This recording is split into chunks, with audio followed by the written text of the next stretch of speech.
In the aftermath of Trump's bombing of Iran, he made the following announcement. Earlier today, CENTCOM shared the news that 3 U.S. military service members have been killed in action.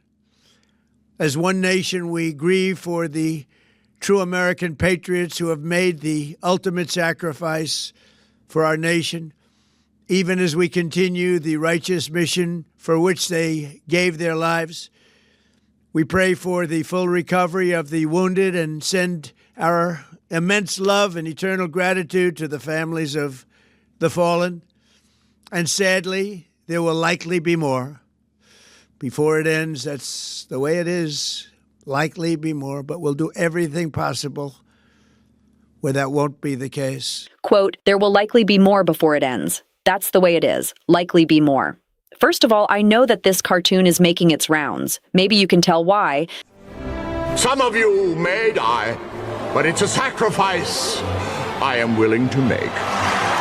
But I want you to engage in a little thought experiment with me. I want you to imagine that after 4 Americans died in Benghazi, Hillary Clinton came out and said, that's the way it is. Likely be more. I wonder if all those Republicans who spent the last decade clutching their pearls about Benghazi would have shrugged it off the same way they're shrugging off Trump's comments today. I think we all know the answer, and I actually think that this is instructive.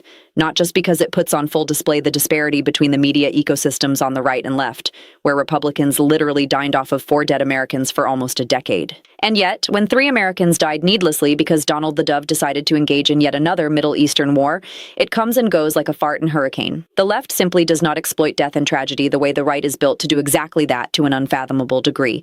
But it's also instructive because it should tell those Republican voters that their elected officials and media personalities don't actually care about the things that they pretend to care about. Again, this is what we watched for years regarding Benghazi.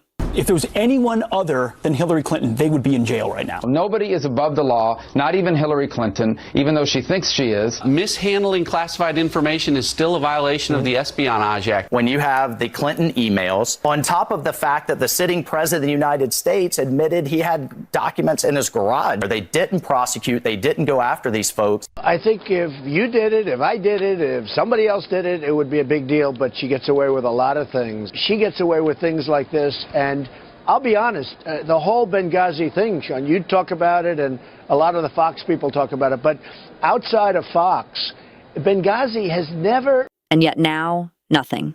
So either those Republicans stopped caring about dead Americans 5 minutes ago, or they never cared and just exploited those deaths for partisan purposes.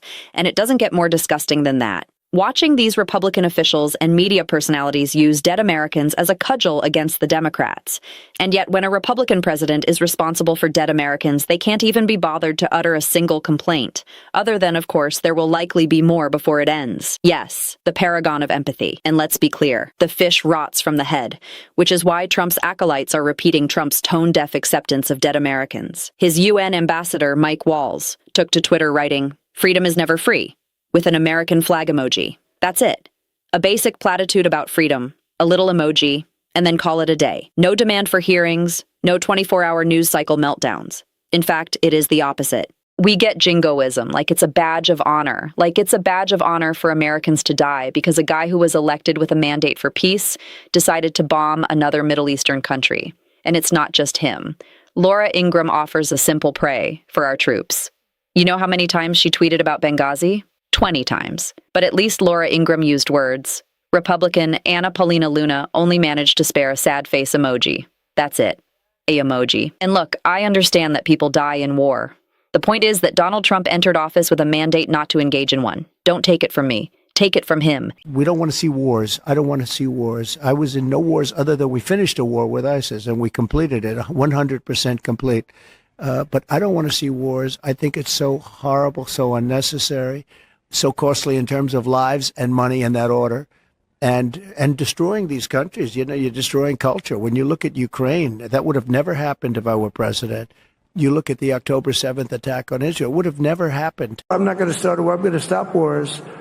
No more wars, no more disruptions. We will have prosperity and we will have peace. Under Trump, we will have no more wars, no more disruptions, and we will have prosperity and peace for all. I am the candidate of peace. I am peace. It's bad enough to have American service members' blood on your hands. It is worse when you lied about never resorting to war to get elected, only to basically usher in George W. Bush 2.0 when it comes to Middle Eastern policy. Need proof? Here you go. At this hour, American and coalition forces are in the early stages of military operations to disarm Iraq.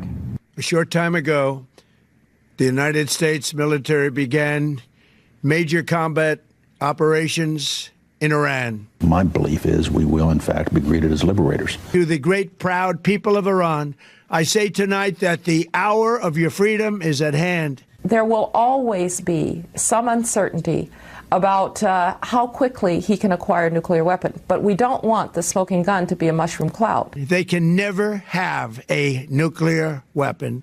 Again, Trump's entire mandate was to focus on Americans.